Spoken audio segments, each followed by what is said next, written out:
Now, I am only a few months into my early retirement, or as I like to call it, retireish, because I don't like any sort of guardrails or expectations around what I'm going to do with my life at this point. But for the short time that I've been here, I'm starting to realize how different it actually is from the lines that we're fed by media or just social expectation of the way things are supposed to be. And I've alluded to some of these myths in another video, but I wanted to expand on it because I think it's so important that we look at this stage of life without preconceived ideas of what it should be, because it's going to look so completely different for every person based on their own situation, but also like eschewing these social norms that we have that things need to be a certain way in order for you to have a good or successful retirement, whatever that even means to you. And I hold the term retirement very loosely, hence the term retireish, because I don't have a lot of rigid expectations of how I should be in this phase of my life versus the earlier phase where I was running my own business.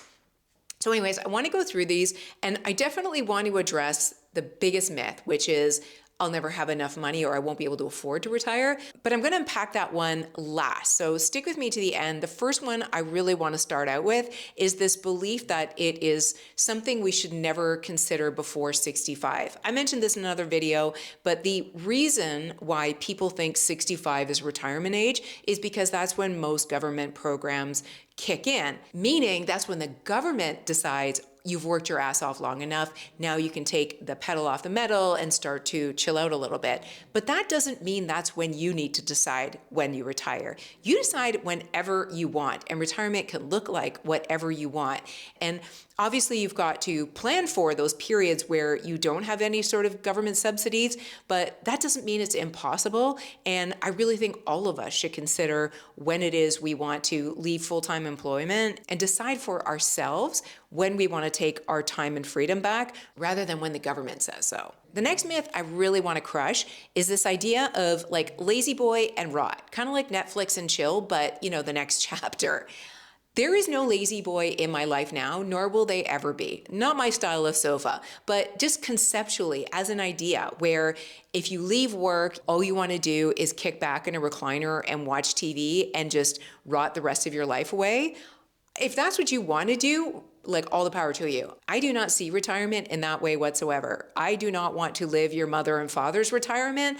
I see this being a time of optionality, freedom, the right to choose what you do, when you do it, and with whom you do it, and where you do it. It has nothing to do with rotting away. And listen, I too love a good bed rot once in a while. We all need to chill out sometimes. But for me, the idea of just kicking back and watching TV for the rest of my life, I would rather work for the rest of my life than do something like that. So that is a complete myth, or should I say a personal choice that I certainly won't be making. Another one is this idea of if you stop working, you're going to stop being productive. And I just now see how much of a lie that is, because I am someone who was productive for the sake of being productive for a very long time. I got my worth from being productive and busy. People ask you, how are you? So busy, doing this, doing that. I was always doing something, but I wasn't necessarily doing it for any reason other than just doing it, like taking up time and space in my life. And now I live my life for optionality, freedom, health, creativity, the things that I used to prioritize, like getting everything done and being as productive as possible. That went away so fast. And I've talked about how it can be very jarring, but it is also incredibly freeing.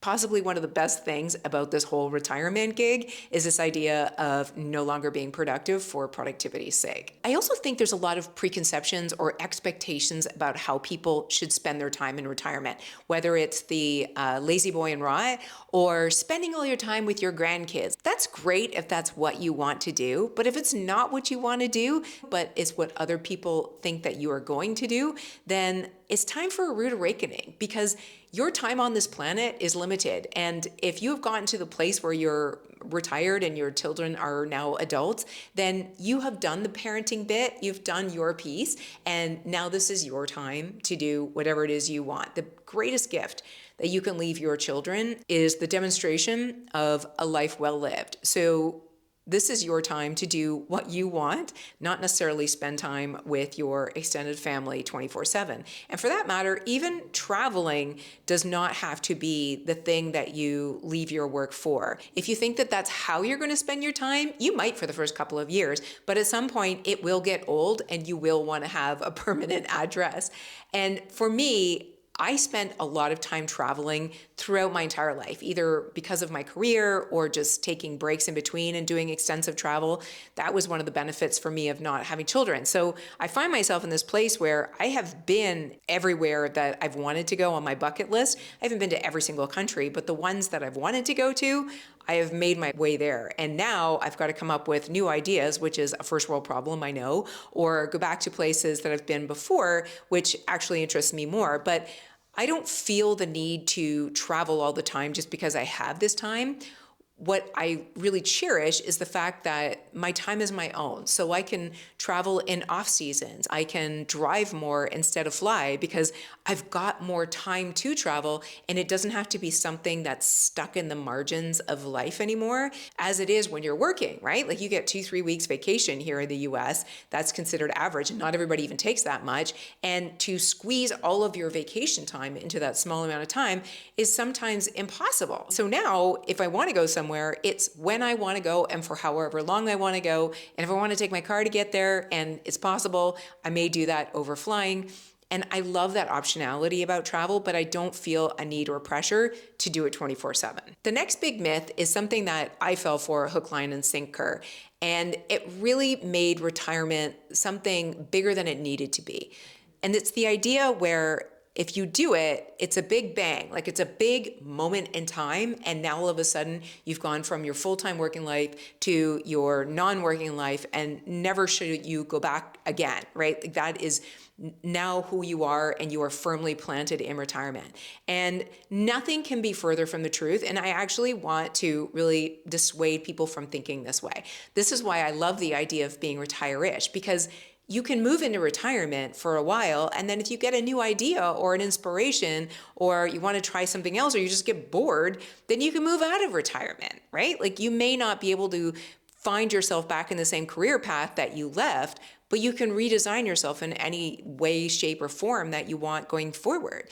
And this is a huge stress lifter for me, because I don't like the idea of feeling like I'm going into a phase of life where there's no point of return. I want to feel this out, see if I like it or not. And if I want to dabble in other things, I'm going to dabble. And if I hate it, I'm going to change things. And that's just the way I like living my life. So this idea of it's going to be a moment, and it's going to be like this moment where you hit this number in your bank account, and like balloons and confetti come out of the sky because now you've hit your number and now you're going to retire. It was nothing like that for me. I just kind of drifted into this. And quite frankly, I'm happy to drift out of it again if it no longer suits me. So stop thinking about it in terms of absolutes and start thinking about it in terms of seasons in your life, and know that if it stops working for you, you can always change it. And the next myth that I really want you to stop believing, even in the back of your mind, if you don't say it out loud, is that if you retire, you're somehow going to start to decline. Like it's the beginning of the end, and you are going to lose it physically, mentally, emotionally, spiritually, intellectually, all the things, right? Like it's the start of the end where you are making your slow decline into the grave. And it's not so much that it's a myth as it is a personal choice. Because if you truly believe that once you retire, you're going to decline, that is exactly what you're going to do. You're going to choose to not create new pursuits, or choose to create new goals or avenues for growth and areas for exploration. If you think that it's going to be a decline and that's what you're focused on, then it will absolutely be a decline. But for me, there is no sense of decline whatsoever. I have all this time that I'm still trying to figure out what I'm going to do with, but I know myself. I know that no matter what, I'm going to be moving in the direction of growth. I'm going to be learning new things. I'm going to try things. I'm going to experiment. And I'm ultimately going to create a new version of myself that is a transformation. and hopefully a step in a more positive direction. But in no way do I ever look at my life right now and think I'm on the decline. I have more time to work out. I have more time to read. I have more time to think about things, think about life and how I want to live it, more time to spend with the people I care about. To me, that does not read decline. To me, that reads new beginnings and rebirth and just becoming more of the person that I want to be in the future. So if that is even slightly in your mind, I want you to really gut check it, because whatever we believe internally is generally how we make our choices in life. And I would really hate for anyone to enter this phase of life with the idea that it's beginning of the end. And that brings me to the last myth that I want to address, which is the biggest one, of course. I don't know that I can afford to retire, or I'll never be able to afford to retire. If you are in your 40s and maybe facing a lot of debt or just not feeling like you're financially caught up, first of all, you are not alone. There is a lot of folks that feel the same way. But for every person that I've heard say, I'm never going to be able to afford to retire, there is a story out there of somebody turning things around for themselves and getting to a point of retirement in fast order. And by that, I mean, it might take 10, 15 years, depending on who you are, how much you make, and how much you spend. But no matter where you are right now, you can move yourself towards the direction of affording retirement.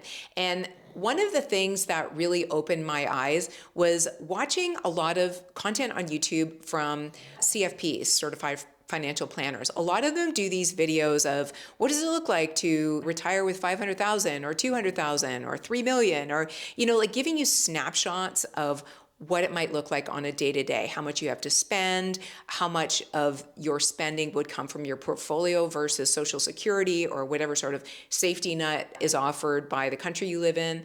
And what I learned from those examples is that your savings doesn't have to be everything. Obviously, we don't necessarily want to rely on Social Security only, because who knows where these things are going to be in the future. But watching these example videos makes me realize how powerful these added incomes can be in terms of taking pressure off your portfolio, no matter what it looks like. And the other part of this is that we think the expenses we have today are always going to be our expenses. And they're not. We can obviously change them intentionally, and just over the course of life, our expenses change. So to imagine your snapshot of where you are right now is never going to change and you are never going to improve your ability to retire is extremely short-sighted. And the best thing you can do is start educating yourself. But start watching these videos on YouTube where people explain what life looks like at certain portfolio amounts and how people are doing retirement. Not just the CFPs and the money people, but also just real people, how they're living their life in retirement on a variety of different budgets. People can be so generous with the behind the scene numbers and how they make it work. I love those videos. And also think out of the box in terms of retirement. The United States in particular is a very expensive place to retire, especially if you're not 65, because healthcare is so expensive here. But there are other options. Like, think about retiring abroad for a couple of years. There's so many places where you can find more affordable housing and healthcare that are beautiful and amazing places to live. That's another thing I love watching on YouTube. All of these folks who have decided to travel long-term in retirement, or just find a place to retire for a short term or forever, and where they can live more comfortably on whatever they have saved. I'm not suggesting you have to leave the United States, but I am suggesting that you can and should think out of the box in terms of your own vision of retirement. It may not look like mine or anybody else's, but there are so many options out there that make retirement accessible at any budget, even if you're only living on Social Security. So anyway, those are the things that I want to tell you about retirement right now. No matter where you are in your own journey, whether you're just thinking about it or you've been there for 5 years, and those are things I think are complete myths. And the scary part is, if we don't bust those myths, then we'll continue to believe them, and that will end up being our reality, which I don't want for any of us. So on that note, I would love to hear how these land for you. Do you agree with me? Do you disagree? Would you add anything to that list? And once again, guys, thanks for watching. I'll see you next time. Bye for now.